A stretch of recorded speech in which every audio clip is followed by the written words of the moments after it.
Shadankwe, and if you're a returning listener to my podcast, welcome back.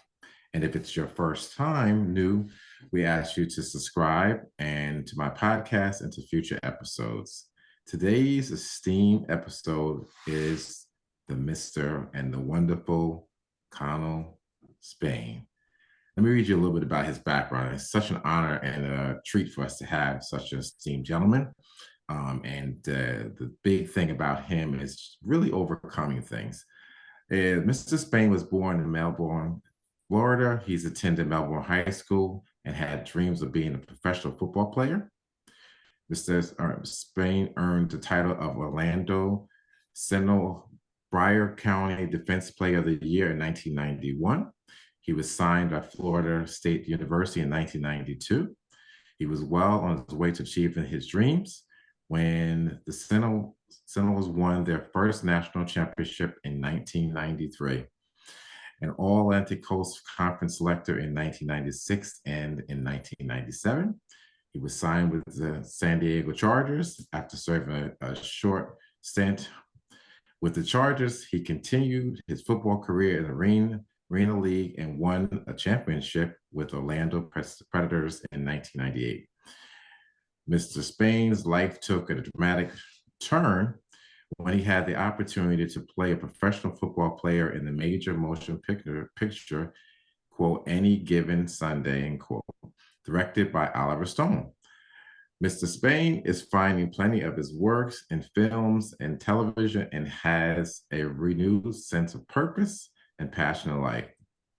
He is also the president of Spain Foundation, special people announcing inner city neighborhoods that empowers youth by providing economic awareness, character building, and creating leaders of tomorrow.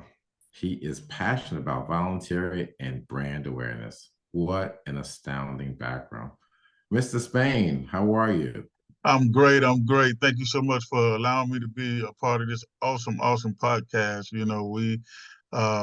This is thing. These are things that I love to do. Talk to the people, let them know, that it's sometimes you got to go through it to get through it. And no matter how you are as a person and what you are as a person, you're still a fighter at the end of the day. And I'm a fighter. You're a fighter, and those who watching are fighters. So I'm just absolutely happy to be here, and I really appreciate the opportunity. No, it's my honor. I really appreciate it. And some of the things that you're doing are phenomenal. And one of the prestigious things I take in, one coming from a place of visibility and being in sports and still having the need and consistently drive towards helping the community. And we don't find a lot of that. So it's great that you looking at terms helping me in terms of us and giving back to us too, but just locally, just talking about some of the things you're doing and just the idea of overcoming things. So tell me a little bit about how your background is and how did you find yourself in the community awareness? Well, I think for me, a lot of my background came from athletics, right? So when I was young, I always wanted to be a part of a team. And I was back then I was always overweight, so I could never play with the youth teams. So I had to wait till I was in seventh grade to finally start playing football. So I was, but football grew on me, and I was always like the jokey little kid, like always, it was kind of like I was the Bernie Mac of the community, my little community, and so a lot of times people gravitated towards me. Um, and still to this day, it seems my wife thinks I missed my calling with football. I should have been a comedian. But I've always loved the community. My father was uh, uh, he was a commander at the police force in our community. He was also the president of the police athletic league. So I was able to be around it and see the things that he did with the kids and from broken homes. And he would, take his money sometime and feed the kids and clothe the kids. So I was able to get to see that. And I saw how important that was for people right in my community. A lot of times I stayed the night over these kids' houses, or they stayed the night over mine, and I was able to see the disconnect. And still to this day, it kind of it's just in me to help those who may not, have, what other people may have, or they may feel a little bit less than. And so I really thrive on that. We have some big things coming up, which we'll talk about here in the podcast in a little bit. But just giving back. God been, the Most High been so good to me and my family. And I was able to play the game of football for a long time, and something that I love to do. I had a lot of passion for, and then I was able to transition into some other things that we'll also talk about. But the community has always been a place in my heart, and I'm always trying to give back and love on these kids and love on the ones that don't feel love. It's interesting you shared a little bit about transitioning and talk about your background is predominantly sports. What led you, and I know from what I read a little bit, you transitioned from sports and you did some entertainment, some film. What were some of the things that kind of led you from changing from sports into other things? So with football, it was just a natural thing for me. It was just, I don't know what, it's just like the Most High just gave me the ability just to play something that I love. So I excelled at it early on in my life. Um, and so when it came to life after football, it was like, wow, what else am I good at? As if I was just as good as I was with football. And that thing, you know, in a sense, was always in me, which was acting. And once I, excuse me, once I figured out who I was outside of football and went back to my roots of who I was as a person, and that was a funny, jokey type of guy, I knew that acting was a part that I had to explore. And so I was afforded the opportunity to uh, um, uh, be a part of Any Given Sunday, a major motion picture movie that's still playing to this day. And that Yes. was done back in 1999 with Al Pacino and gosh, Jamie Foxx, Bill Bellamy. I'm talking about my first movie. I'm on a movie with these guys. I'm like, can it get even better? I couldn't believe it. And, because it takes people many, many years to sometimes be on a film of that magnitude. And for my first one, I'm like, wow, I'm literally working with all of these guys. Like I grew up watching, or, and I'm just like, literally, I've been, we worked together for 6 months. We shot 4 months in Miami and 2 months in Dallas, Texas, at the Cowboy Stadium. And no one really knew what that movie was gonna do. We worked hard, so we knew it was gonna, have some success, but no one really knew how, and it just took off. And I think to this day, I can firmly say it's probably one of the best football movies that was ever made. And people still, talk Willie Beam, and they still do that to this day. So, and just to be a part. I mean, actually, uh, Bill and I talk, periodically. So it's building those relationships. But it was, and then currently I have a couple a lower budget movies on Amazon Prime and Tubi right now.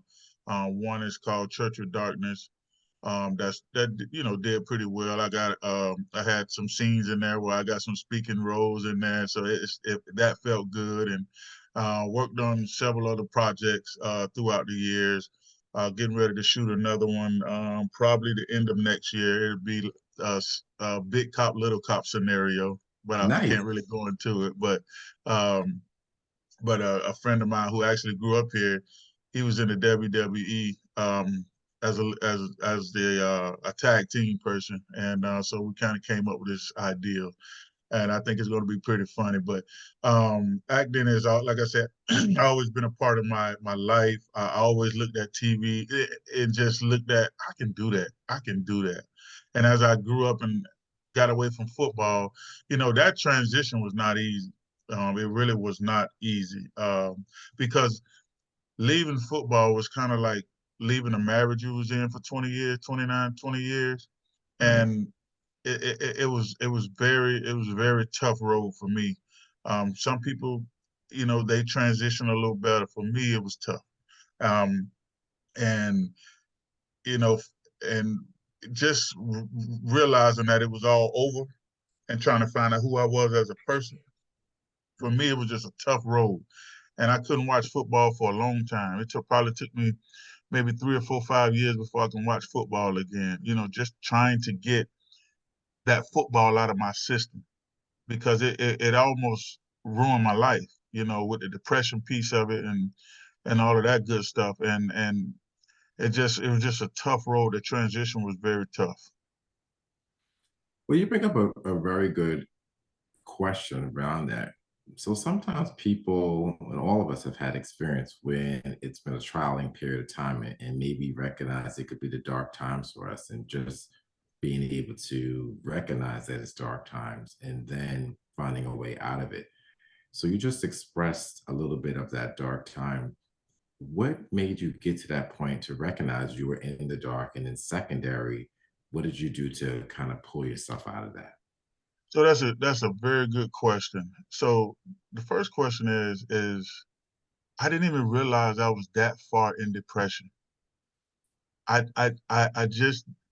knew something was wrong, but I just didn't know how wrong it was until one night I found myself in front of a church with a 45 in my lap, wanted to take my life because I was so depressed and I didn't even realize how depressed I was. And I think for a lot of Americans, a lot of people in general, they don't even realize that there's levels to depression, you know.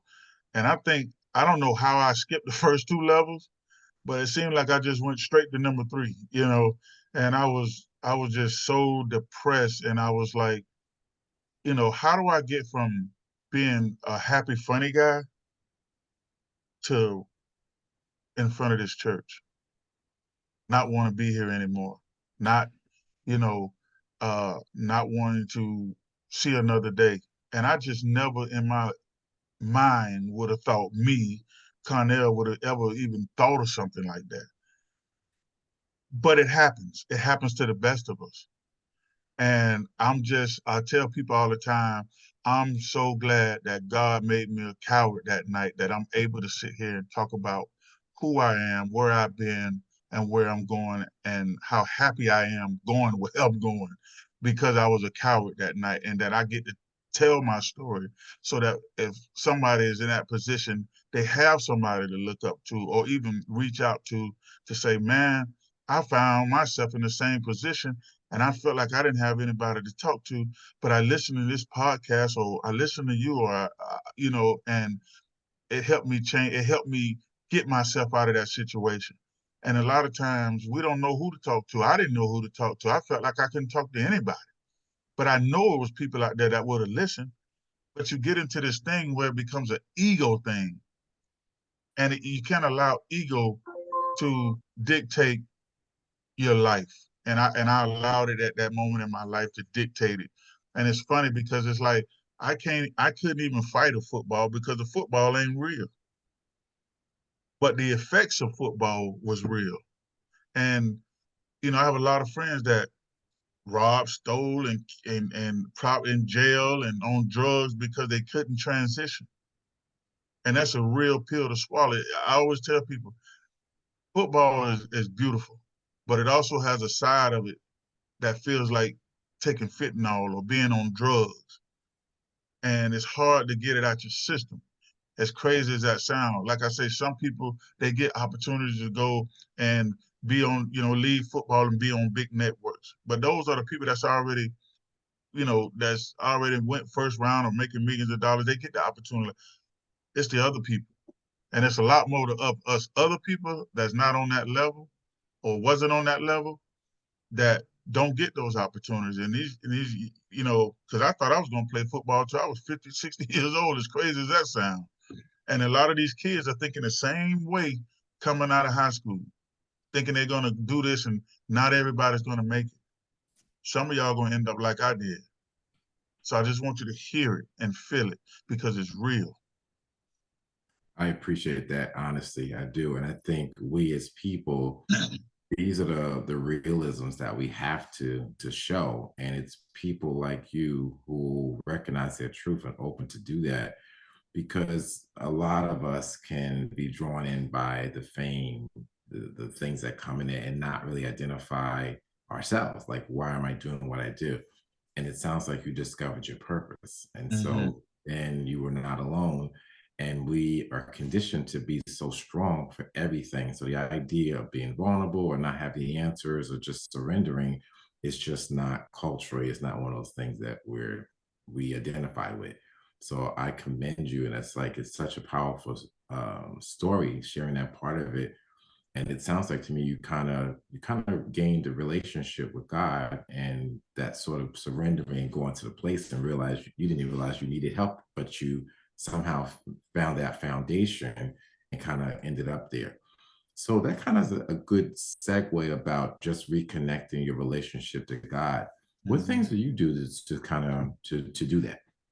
Well, one of the things I do every day, whether it's out loud or silently, I tell myself I love me every day. I love me first. I love me. I love you, Connie. I love me. Because a lot of times we give out so much love, we don't have leave any for ourselves. And we have to be cognizant of that. Like you speak a lot, you speak to people a lot, and you have to be careful not to give everything away. Because if we don't have a little bit for ourselves, then who are we going to talk to? So True. we have to be, so every day I tell myself that I love me so much. I love me, Connell, because you know, at the end of the day, for me, that's where it started. I had to trick my mind to say, I love me, or I'm better than, or all of the good words. And I started to do that every day. And I started to build momentum within myself and my surroundings. And, and now to the point where I can audit my circle of friends and feel okay about letting people go that's not good for it. I'm okay with that now. And it just feels good to be able to get to that point in your life where, it's me, my wife, my grandkids, is, my immediates, and then it's you. And so all of the good people and surrounding yourself with the good environment of people and people that, that mean really well for you, that's what helped me. And a lot of people they hold on to they hitch their wagon to people too long.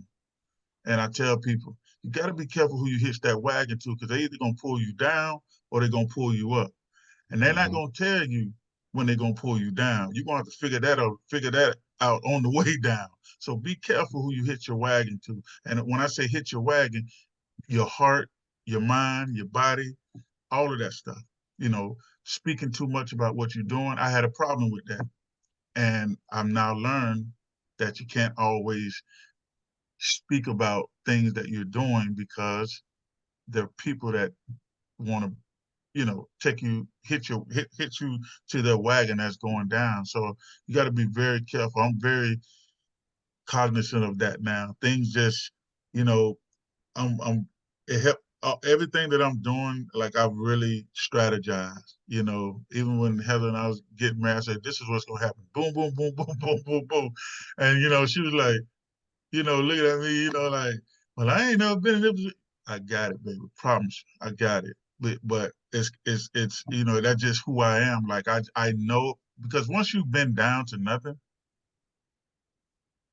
I mean, she's like, I don't want to go back down to nothing, but I'm okay with going back down to nothing because I know what that feels like. I know what it feels like, and I know what the Most High can do. I know what He can do because He done already done it. He done took me from almost killing myself to where I'm at today. I'm not scared of anything. I'm not scared of anything. So I'm just proud of that I get to talk on podcasts and express to people that they're better than yesterday. They are better than yesterday. Today is your day.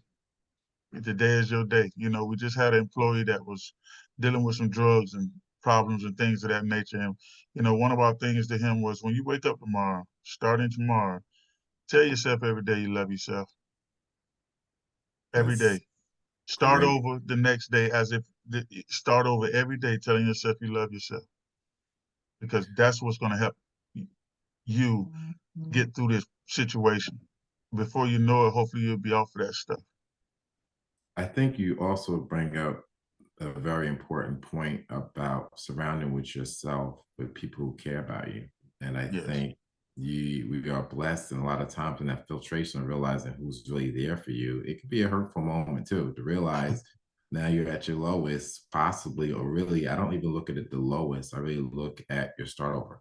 And so that start over may require you to kind of feel like it's the end, but it's really meant for us to reflect on, the God in us and support system realizes that sometimes we got to realize people we thought really cared probably never did. And so that right. means that kind of pulling that back and changing all that becomes really intentional.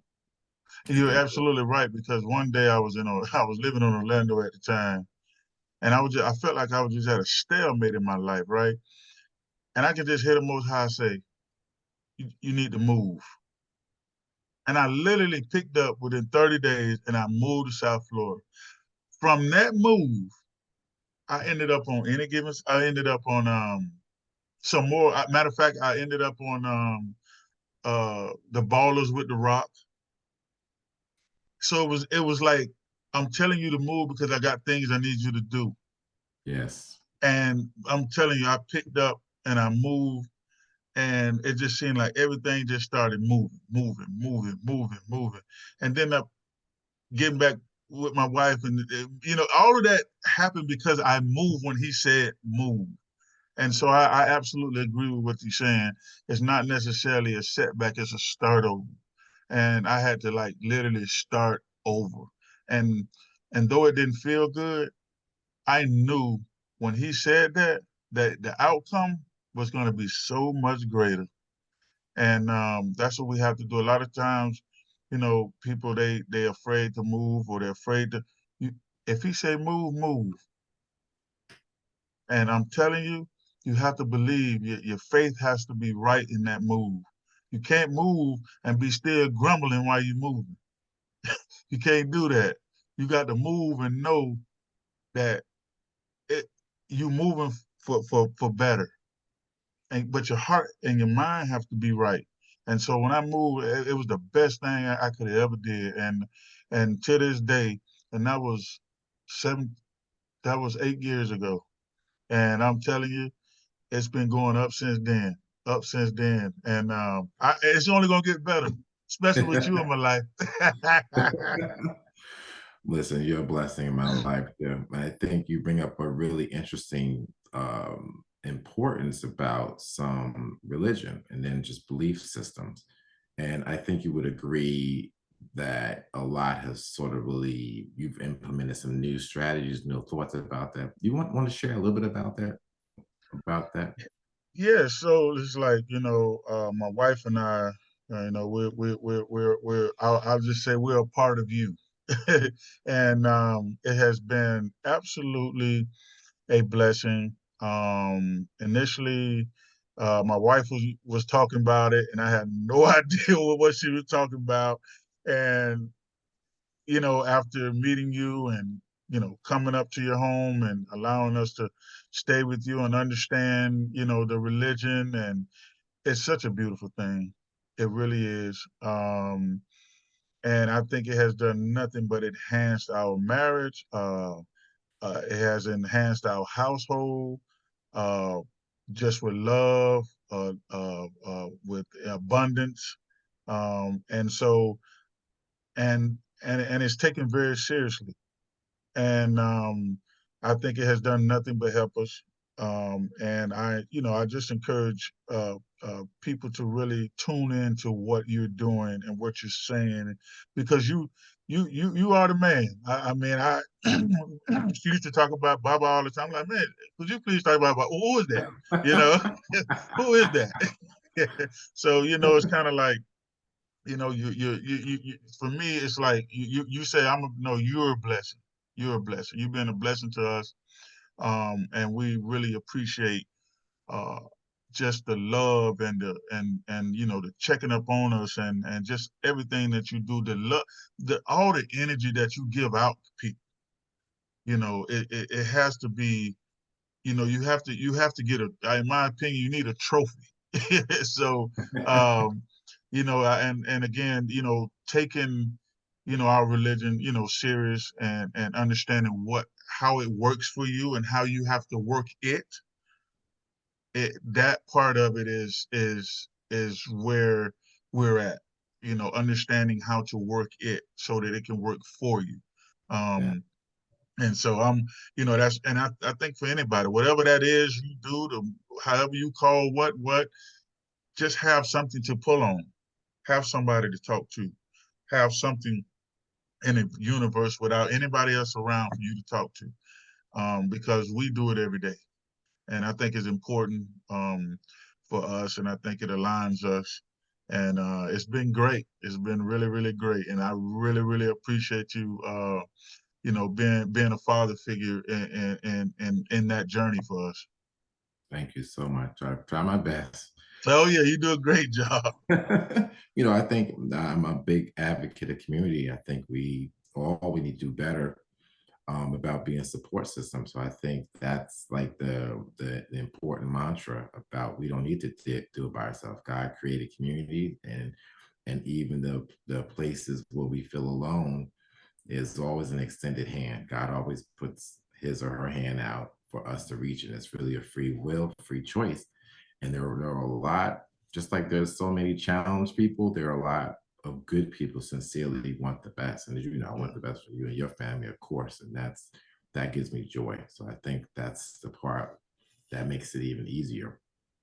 But one of the other things that you talk about is just that whole community part. I think how we move and shake. I think God wants us to really have to be able to support each other, support yourself, life hmm skills to do all that, and really have a diversity within our practices and our belief systems and how we may see ourselves, make it be purposeful. You talked about some really interesting things, talk about community and then diversity. So share a little bit about some of the community works you're planning to do and how's that going? Great, good question. So, my wife and I, we're opening up some group homes for at-risk youth, anywhere from 12 to 17 years old, girls and boys.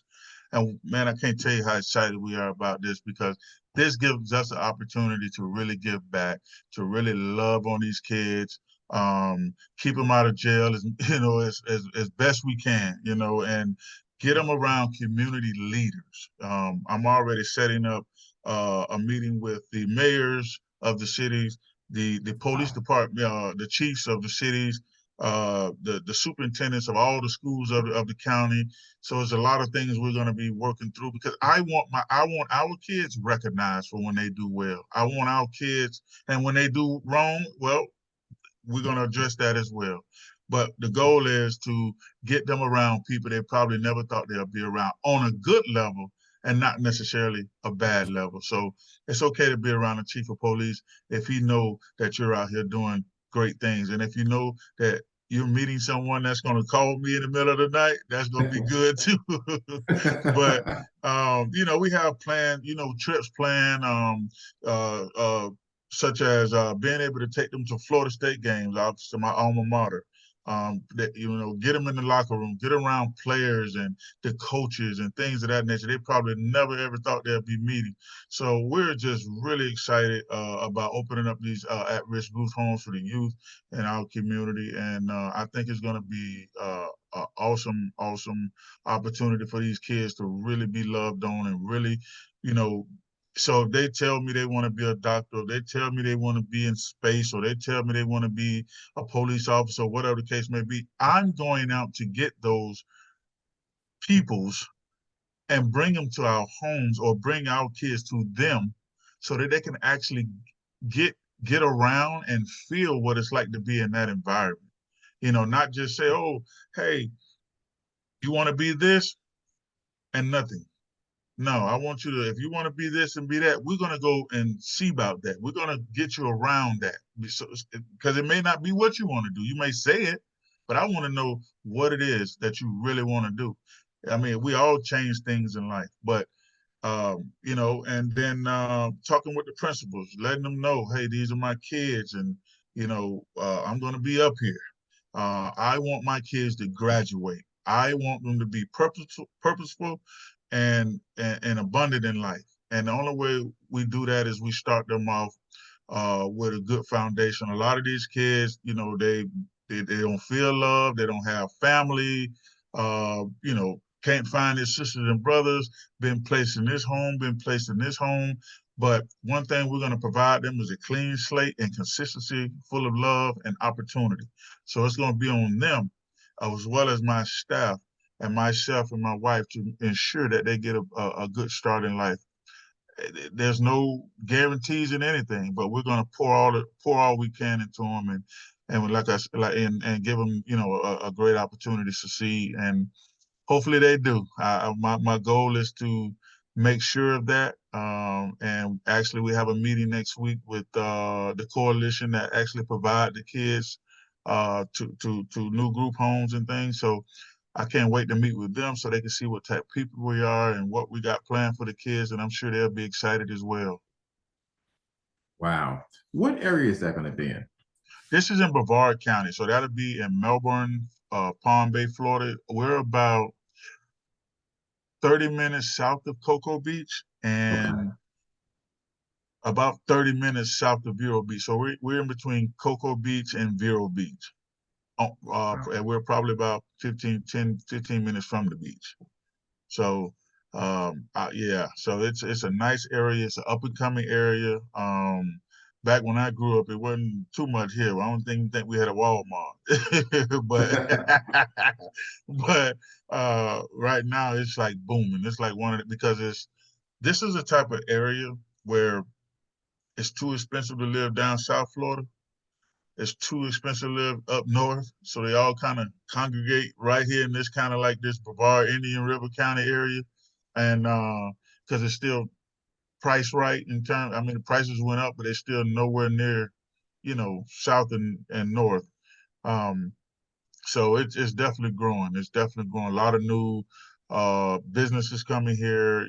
This is an area where you have the space shuttle that goes, the rockets that go up. Blue Origin, it was like 35 minutes up the road.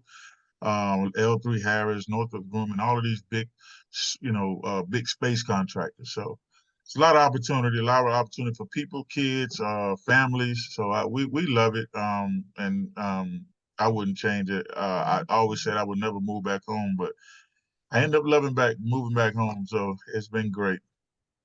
That's awesome. Wow. I'm just so impressed. It also sounds like you are open to role models and people that may be able to help you in terms of helping them help mold those folks, those young adults into the community. What about interest in people that may want to be involved, engaged? Is that something that's an option? Absolutely. We're always looking to grow. Absolutely, role models. We love them. We need them. We're going to ask those that want to be a part of it. Absolutely. People that want to get engaged and maybe even do a partnership. We're absolutely looking for that as well. Because I think the more we have, the more kids that we can tend to, the more that we can our percentages go up for those kids in our neighborhoods to be better, to graduate. And so that's what the goal is here, is to not allow these kids to be breaking in your back window at night, but to have them we created a study hall center for them at our properties that we have. So excuse me, so that they can go back there and have a nice learning center where they can read books, where they can be on a computer, and just have that study time, And so it's definitely structured, because when I went to Florida State on a football scholarship, they had me my first year. It was structured out. You doing this throughout the whole day. So it's kind of like that. However, but right now that's what they need, structure. And so, but yeah, we love volunteers, those who want to maybe partner, invest, um, and definitely role models. That's definitely a big thing for us. So we're going to be reaching out, and those that want to reach out to us, they can definitely get in touch with you, and get a hold of us as well. So we're excited about partnering with anybody that want to see kids win as much as we do. Mhm. So How could people reach you? What's the best way to reach you? they can reach us at they can for the group home, they can reach us at uh the Star House LLC at gmail.com. That's the Star House LLC at gmail.com. Or they can reach out to myself at 407 and would love to hear from all of the podcast listeners out there. It's a great opportunity, and obviously we're gonna be doing podcasts with you as well with the kids. So just all of that, and our whole team of our religious loved ones. So Yes. we're excited. What final thoughts would you like to share? I think for me is be you, be of you, and be mindful of those around you. Um, there's a time when I was when I didn't want to even love myself. Um, I thought I was just not good enough. And so my message for people and kids and these kids that we're going to deal with is love yourself first, be you, and be inspired by change. It's important that you don't leave this life. You don't leave this life with just a question mark. Make it an exclamation point. And so that's my goal going forward is helping people put an exclamation point behind their name, meaning that they stood on what they believed in no matter what, no matter how hard it was, no matter how tough it looked or felt, that you left here with an exclamation point and not with people questioning who you are or you even questioning yourself or who you are, what you did in this lifetime. Know what you did and know what you did it for. And so that's what my journey is now, is doing things that have substance and doing it because I care and there's a lot of love where it comes from. Wow, that's very powerful. And as we're on the same page, purpose is everything to me. I think being able to express that purpose and have it influence to other people, that is what we should be doing. And it Yeah, sounds like you're doing some real moving, shaking things, Mr. Spain. It's been my honor. It's been blessings, and I appreciate your time. And I look forward to still continue to work with you, of course. definitely. Yeah, But when it's time to wrap it up. But we thank you for listening. We thank you for our latest episodes of So Say It, So Be It podcast. Make sure you follow, subscribe. We ask you to check out my other social media platforms and do the same thing, share with other people. I also invite you to products and my store things. And I look forward to the audience. Thank you, everyone. And we ask you to be be good to each other and be supportive to each other and know that we have to work with each other. And it's gentlemen like our guest speaker here, Mr. Spain, about things that who want to get back to community. We should all want to do that openly, freely, because that's what God wants for all of us. So thank you so much, and everyone be blessed. See you soon.